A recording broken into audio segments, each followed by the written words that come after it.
என் பெயர் கோபி, சமூக ஆர்வலர். ஆர்கே நகர் பகுதி 41வது வட்டம் அன்னை சத்யா நகர் பகுதியில் 40 ஆண்டு காலம் வசித்து வருகிறேன். நான் இந்த 40 ஆண்டு காலம் தீராத ஒரு பிரச்சனையை பற்றி பேசணும்னு வந்தேன். அதுக்கு அம்மாவும் அதில் சில விளக்கம் கொடுத்துருக்காங்க. இப்போ ஆளும் கட்சியில் இருக்கக்கூடிய அண்ணன் எபனேஸ்வர் அவர்களும் சில விளக்கம் கொடுத்துருக்காங்க. இருந்தாலும் இது இப்போ இங்கே பார்த்ததுக்கு அப்புறம் எனக்கு தெரிஞ்சது. ஆனால் எனக்கு திருப்திகரம் இல்லை. இருந்தாலும் என்னோட கோரிக்கையை நீங்கள் யார் வெற்றி பெற்று வந்தாலும் இந்த கோரிக்கையை நிறைவேற்றணும்னு சொல்லி இந்த கோரிக்கையை உங்க முன்னாடி வைக்கிறேன். இந்த 40 ஆண்டு காலம் நான் பிறந்தது வளர்ந்தது எல்லாமே எழில் நகர் அன்னை சத்யா நகர்ல தான் நான் வாழ்ந்துட்டு வரேன். இந்த எழில் நகர் குப்பை மேடு பல ஆண்டுகளமாக குப்பை சேமிக்கப்பட்ட இடமா தான் இருக்கு. அதை முதல்ல கவனத்தில் வச்சுக்கணும்.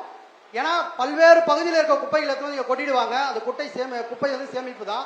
அதை எரிச்சு பல மக்களுக்கு கண்ணெரிச்சல், ஆஸ்மா போல பிரச்சனைகள்லாம் கேன்சர் போன்ற பிரச்சனை எங்களோட உறவுக்காரங்களே இறந்திருக்காங்க.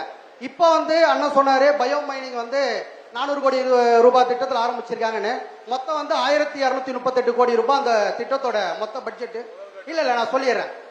பயோ மைனிங் மற்றும் எரிவுலை இதெல்லாம் சேர்த்து 1200 சில்லற கோடி இந்த திட்டத்தை ஆரம்பிச்சிருக்கீங்க.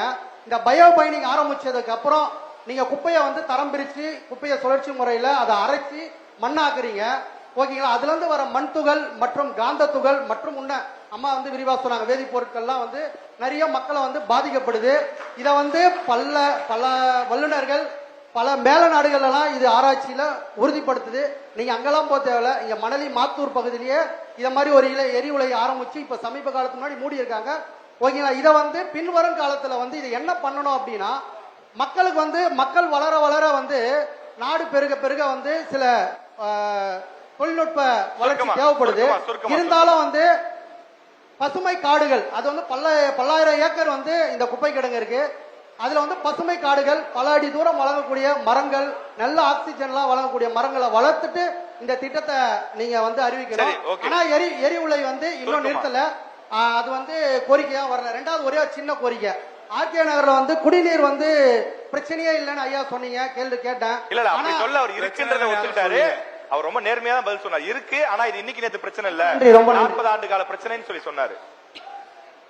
சரி, ஓகே. இப்ப இந்த எரிவுலை பத்தி தான் இவ்வளவு நேரம் நிறைய பேசணும். நான் பதில் சொல்லலாமா? சொல்லுங்க. ஒரு நிமிஷம். ஐயா சொன்னாங்க என்ன மாதிரி தொழில்நுட்பம் அப்படின்னு சொல்லிட்டு. அதுல முதல் படி நீங்க சோர்ஸ்ல இருந்தே, அதாவது எங்கு குப்பை தயாரிக்கப்படுகிறதோ, வீடுகளா இருக்கட்டும், மருத்துவமனையா இருக்கட்டும், ஹோட்டலா இருக்கட்டும், வளாகங்களா இருக்கட்டும், எல்லா இடத்துலயும் அங்கிருந்தே தரம் பிரித்து வாங்க வேண்டும். அதற்கப்புறம் பயோ மைனிங் நீங்க தரம் பிரிக்கிற இடத்துல இது பண்ணும்போது குப்பை கிடங்குக்கான தேவை, அவர் சொல்றாருல குப்பை சேமிக்கும் இடம் தான் குப்பை கிடங்கு, அதுக்கான தேவை இருக்காது. இங்க என்ன சிக்கல்னு நான் சொல்றேன். இங்க தரம் பிரித்து நம்ம வாங்குறது இல்ல. எல்லா குப்பையும் பிளாஸ்டிக்கா இருக்கட்டும், வேதிப்பொருட்கள் நிரம்பிய குப்பையா இருக்கட்டும், மருத்துவ கழிவுகளா இருக்கட்டும், அரசாங்கம் ரெண்டு அரசாங்கமே தொடர்ந்து விழிப்புணர்வு, மக்களுடைய ஒத்துழைப்பு ரொம்ப முக்கியம். தரம் பிரிச்சு கொடுங்கன்னு இல்ல அவ்வளவு விளம்பரங்கள் பண்றாங்க. 2001 இது 5 வருஷத்துல நீங்க மக்கள் கிட்ட விழிப்புணர்வை ஏற்படுத்த முடியும் சார். அது ஒரு அரசின் கடமை. இப்படி கை கழுவிட்டு போக முடியாது. மக்களிடம் விழிப்புணர்வு. ஏன் ஒரு டெவலப் கண்ட்ரில ஃபைன் போடுற இடத்துல தெருவுல குப்பை போட மாட்டேங்கிறாங்க? ஏன் தரம் பிரிச்சு கொடுக்காங்க? இதெல்லாம் ஆட்சியாளர்களுடைய கடமை. இத்தனை வருஷம் 1977 இருந்து இன்னைக்கு வரைக்கும் மக்களிடத்தில் எங்களால் விழிப்புணர்வு ஏற்படுத்த முடியல. ராதாகிருஷ்ண நகர் தொகுதியில சொல்றது எங்களால ஏத்துக்க முடியாது. நான் சொல்லி முடிச்சிடுறேன். பயோமை இப்ப இந்த இடத்தை சேமிக்கும். இப்ப நீங்க தரம் பிரிச்சு வாங்கிட்டீங்கன்னா உங்களுக்கு குப்பை கிடங்குக்கான தேவை இருக்காது.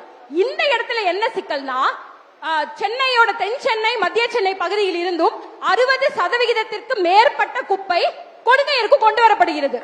அங்க இருக்க குப்பை கிடங்குகளை டிஸ்மேண்டில் பண்றதுக்கான வேலைகள் நடந்துகிட்டு இருக்கு. அப்படி இருக்கும் பொழுது இது சாத்தியப்படுத்தவே முடியாது. நீங்க கழிவுநீர் மேலாண்மை, வீடுகளில் இருந்து வர கழிவு நீரை நீங்க மேலாண்மை படுத்தாம இங்க இருக்க குடிநீர் சிக்கலை நீங்க இது பண்ணவே முடியாது. நீங்க ஐயா கிட்ட 5 வருஷத்துக்கு கேக்குறீங்க. எத்தனை ஆண்டுகள் திமுக அதிமுக ஆட்சி, திராவிட ஆட்சி, எத்தனை ஆண்டுகள்? அதிமுக ஆட்சி காலத்துலதான் நான் முடிச்சிடுறேன்.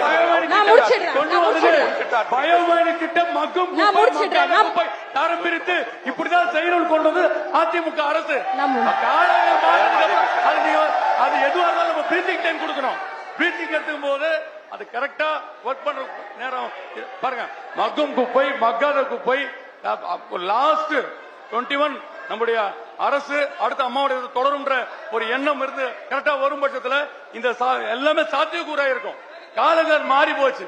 அம்மா எடுத்தது, எடப்பாடி எடுத்தது திட்டம். அது மக்காத குப்பை, பயோ மைனிங் எல்லாம் எடுத்தது நம்ம தீவுத்திடல்ல வச்சு மிகப்பெரிய அளவுல பயோமைனிங் எல்லாரும் பேசினாங்க 10 வருடம்ன்றாரு பேசினாரு செய்யல அவங்க செய்யணும்னு சொல்றாங்க திராவிட மாடல் ஆட்சி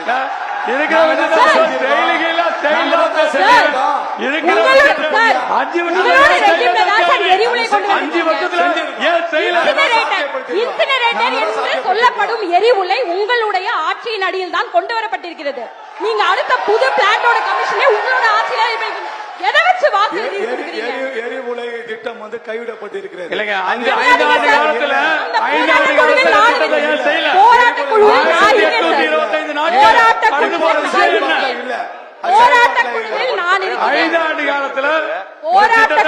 நான் இருக்கிறேன். கைவிடப்பட்டிருக்கிறது சொல்லக்கூடாது. போராட்ட குழுவில் நான் இருக்கிறேன். ஒரு திட்டம் கொண்டு வரும்போது இல்ல சார் ஒரு ஸ்கீம் கொண்டு வரும்போது பல ஃபேக்டர்ஸ் உள்ள வரும். அந்த ஃபேக்டர்ஸால நம்மளுக்கு பிரச்சனைனா நிச்சயமா அந்த ஃபேக்டர்ஸை தள்ளி வச்சு அடுத்த ஆரோக்கியமா அதை எப்படி செய்யலான்ற நகர்வை நோக்கி நாங்க சென்று இருக்கின்றோம். இந்த தினம் திராவிட மாடல் ஆட்சியில பயோமைனிங் சிறப்பான முறையில் நடைபெற்றுக் கொண்டிருக்கிறது. அதிகபட்சமாக